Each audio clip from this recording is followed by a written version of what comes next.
Spawning in the top left position as the green Protoss player from Team Evil Genius is barely clawing his way through a very nice aggressive series between himself and Ghost User. It is Evil Genius's HuK. And spawning in the bottom right position as his opponent, the red Terran player from Team Acer, it is MMA. So let's do a brief review. Any of you guys that are just tuning in now, this is the final match of the day for the Russian Starleague Group F. We started off with MMA versus, wow, I'm already like just having it's been so long. MMA versus Ghost User, where MMA took a nice 2-0 victory, followed by HuK versus HuK, where HuK would actually fall 2-0 to the MLG runner-up.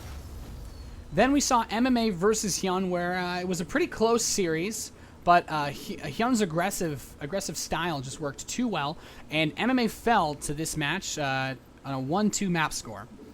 HuK, just coming back from being knighted by Ghost User, managed to take the next 2 maps in a row to secure himself a 2-1 advancement over Ghost User, and now here we are in the final match. So HuK, by taking out MMA and taking out HuK, he got his first 2 quick wins. HuK is already out of the group.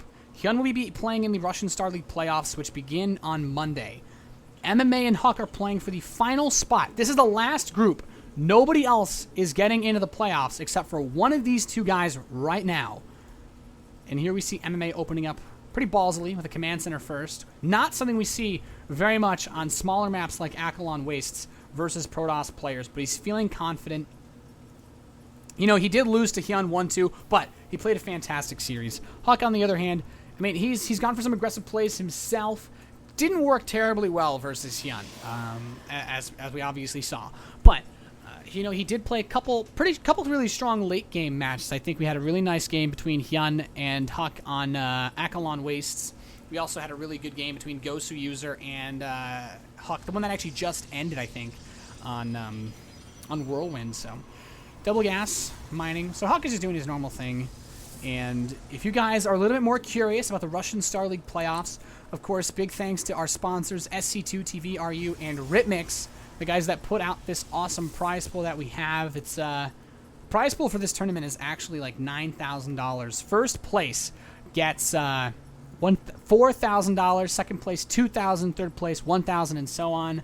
Just kind of decreasing. And there's money for the top 8 players basically. So it's a pretty awesome tournament as far as supporting the scene goes. Our playoffs do begin on Monday. Like I said, it's going to start with a round of 16, which will be best of 3s. We'll slowly move on to the quarterfinals and the semifinals, both best of 5s, and then the finals will be a best of 7 to determine who gets that $4 grand prize. But Zealot pressure coming in here for HuK. He's going to be able to delay the building of this bunker. Takes out the SCV, trying to get a Marine, but good micro from MMA. Ooh, he's going to lose another SCV, and he's not going to be able to do terribly much damage. We do have the Stalker kind of perusing around, looking for some sort of potentially proxy play. Is going to tag the tower. Doesn't see this SCV perched inside that crotch spot, but HuK will expand behind this. He's going to get a fast robotics facility as well. He wants to play this game nice and safe.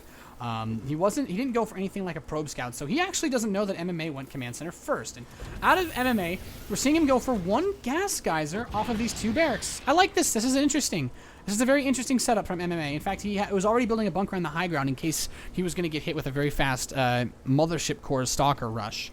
So nice response time from MMA, and pretty standard opening. So HuK secured himself a tiny bit of an edge, I think. Killing those 2 SCVs is actually really nice. So what MMA is doing is the single refinery 2 racks play. It's going to allow him to get this very fast 3rd command center, which we see building now. This kind of build is mostly vulnerable to builds like, well, now he's actually starting the 2nd gas. But now it's mostly vulnerable to plays such as big 2-base immortal busts. Depending on how fast MMA techs up, if he decides to get an engineering bay, he can have Vikings out to defend against something like a Colossus push.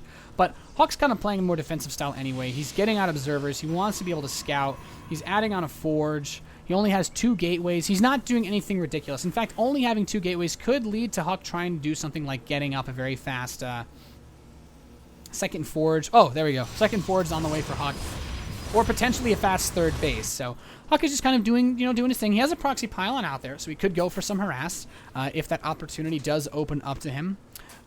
So he doesn't know about the third CC just yet, but it's whatever. And now we do have the gas finishing up for HuK. So he's looking to play a bit more of the later game stages here. He wants to get these upgrades. He wants to get his expansion up. He wants to take that third base.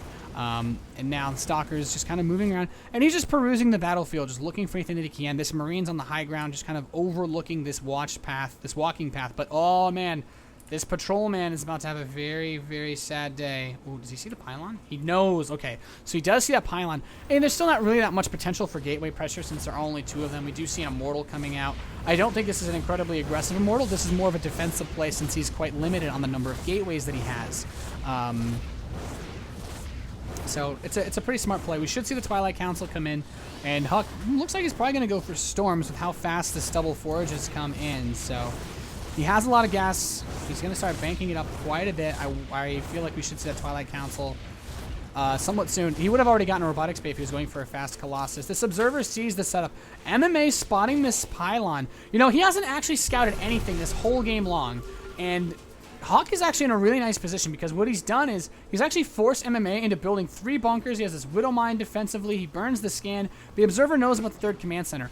And MMA is he's a very smart player, so he recognizes that he is vulnerable to gateway pressure. Since he knows HuK likes gateway pressure, he's sitting here and he's like, okay, well, I don't want to die to any kind of big attack. But HuK's got 2 gateways. HuK's not bringing any heat anytime soon. These Stalkers are just here. He's putting on a little bit of a facade, and it's a great way to keep MMA from planning this 3rd command center because now HuK can get his own 3rd. So when you make your opponent defend, expand. When your opponent wants to expand, you attack, and then you basically force him to defend. There's a big cycle of how you want to play this out. So HuK forces MMA into this really turtley position. And that's the best time to try to just get your expand up. Now, MMA's production is about to explode. We do have double medevac production rolling in. We do have 2 more barracks coming in. Someone asks in the chat the score. Currently, it's 0-0. This is the final match of Group F here for the Russian Starleague. This is the game number 1. And the Stalker's just going to go home and retreat. He's like, okay, well, MMA's probably got stim now. I'm not going to rush in just yet. We actually have a Robotics Bay coming in with the Twilight Council. And I think this is very interesting.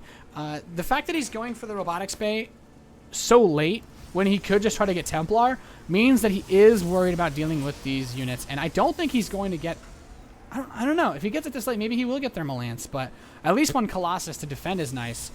He could potentially get something like Graviton boosters for his Warp Prism so that they can move a little bit faster. I mean, it already moves pretty damn fast, but I like this going for the charge, the 2-2. There's the Colossus. Is he going to get the Colossus range, though? That's the real question here. He does have that nicely timed 3rd base. If he can hold on to this, that's going to be awesome. And we even see him adding on 2 photon cannons. He does not want to give this base up, but here comes the drop towards the natural. Oh, there's nothing here to watch this. Where is the Mothership Core? Can he use the photon overcharge? Oh, he's going to pick up at least 1 or 2 probes, maybe get a 3rd or a 4th one here. Nothing really crazy. 3 probes killed so far. He does proc that photon overcharge. And this Warp Prism's heading over towards the 3rd base of MMA. Now, is it going to go into the 3rd or into the natural? Or, excuse me, into the main base. And so far, it does look like it's rallied towards that main base. But this 3rd is actually up so early for HuK. And MMA doesn't know. He's played this game really blindly. And that's actually working out quite well for HuK. He's been able to get away with a good amount of greed. He's going to have a really nice 2-2 timing with the Colossus, with the Thermal Lance. And he could just go for like a 2-base. He could go for like a 3-base 2-2 all-in with his Colossi. Something that we don't really see terribly much of in recent times. I actually can't remember the last time I saw someone do that. But there's a scan for MMA. He looks forward. He's like, okay, well, I think he might have seen a probe actually get rallied over there. So he might know about this 3rd base. But there is the Colossus out. Thermal Lance is about halfway done. 2-2 is almost complete. And MMA, he doesn't really have any Vikings, really. The first couple are just finishing right now. He has 3 total. 2 just popped. The Warp Prism does come in, whips in a couple of Zealots. Doesn't really do much damage, though. HuK kind of being held back. The cool thing, though, about the Warp Prism speed patch that was recently added in is that HuK, well, the Viking actually can no longer catch the Warp Prism, which allows HuK to kind of dance around. He can do a little bit more easy harass. MMA is moving into Ghosts already. This is very intriguing because HuK is still building Colossi. He's going up to 3 of them. And MMA trying to build Ghosts and Vikings at the same time, that's very expensive. It's going to prevent him from being able to do anything like get his 2-2 up. I mean, he does have an armor. He's going to start his +2 attack, but he's kind of foregoing a lot of the unit production.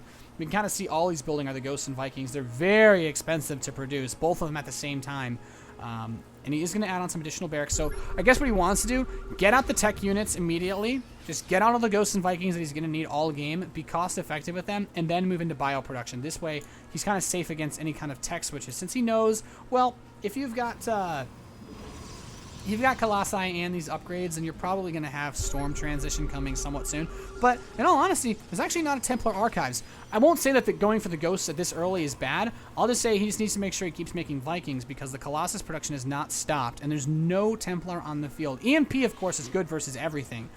Everything Protoss, at least, but it's tricky. He's throwing down the scans. He's trying to stay aware of what's going on, picking off the observers that are being planted around him. And this Warp Prism could try to dive into the natural. There's not really anything here to defend at all for MMA. He's continuing to produce these Vikings, and oh, goodness. He's loaded up a bunch of medevacs. I think he was hoping that there'd be an observer there, but these medevacs are all empty. So, and what he wants to do is scare HuK into thinking that he's going for a bit of a doom drop and pull everything in towards his main base. But HuK, he's not falling for it, actually. No, he's not. No, he's like, no. Which is weird. It's like, almost like he knows there's nothing in those medevacs. It's crazy. I will say what's kind of cool, usually the Protoss player tries to get map vision with observers. MMA has a crazy amount of map vision, whereas HuK, well, he's very closed off. He does have this Warp Prism, but there's nothing loaded in it. MMA is going to start his 4th base up, or I guess his 5th base up, because he's going to take the left side 4th. Nuclear missiles. MMA, he's playing for the latest game possible here, but HuK, his 3-3 is done. 2-2 is not yet complete for MMA. This is going to be the most difficult part of this game right now. If MMA can hold this push off, he's going to have a sick follow-up late game. He's going to be able to throw away SCVs, build up a massive force, but will he be able to? There's, what, 4 Colossi here. This is such a tough push. 3-3 is done. He needs to wait for his 2-2. He's only 20 seconds away from that +2 armor. He has the +2 attack out to finish in about 5 or so seconds. MMA, he cannot afford to fight without those upgrades. And now he has enough Vikings to actually, I think, one-shot these Colossi. But that's still going to be really tough. Does he have upgrades on the Vikings? Okay, he has +1 attack. That's good. That's better than nothing. And this base landed with no problems on the left side. He can use a nuke with these ghosts to try to deter, nuclear deterrence, of course, of this Protoss army. And HuK, he has to recognize that the longer he waits here, the less cost-effective his army is, because he's making a very late switch into Templar. Oh, goodness, we could have a big fight go down here. The Vikings moving in, the Stalkers blinking up on top of all of these Vikings. The Ghost Cloak. There are observers with this army, though. They are going to melt away the EMPs, drain a lot of these forces. There's still 2 Colossi. The bio is just melting. HuK just has so many units, and this is that scary Protoss death ball with the 3-3. Just completely annihilating this bio ball. You cannot fight an army like this as Terran without that upgrade advantage, not able to pick off those Colossi, and I think MMA is just going to die right here. Holding this attack off is damn near impossible. He did kill off the observers, but this one cloaked ghost, it's not enough. GG. HuK takes game number 1 in this best of 3 versus Acer's MMA in the Russian Starleague Group F final match. Really nice play there from HuK. He just kind of turtled up. He went for a very greedy, fast 3-3 based build and pretty much just went all in at 3-3. And that's what you got to do sometimes. And it paid off in big dividends. Great game from HuK. I have to see if MMA can mix it up a little bit more or I guess handle the late game a little bit better in the next map. But guys, we'll get into that as soon as we can. You're watching the Russian Starleague Season 5 Group F match, final match. We'll get into the next game as soon as we can. Don't go anywhere.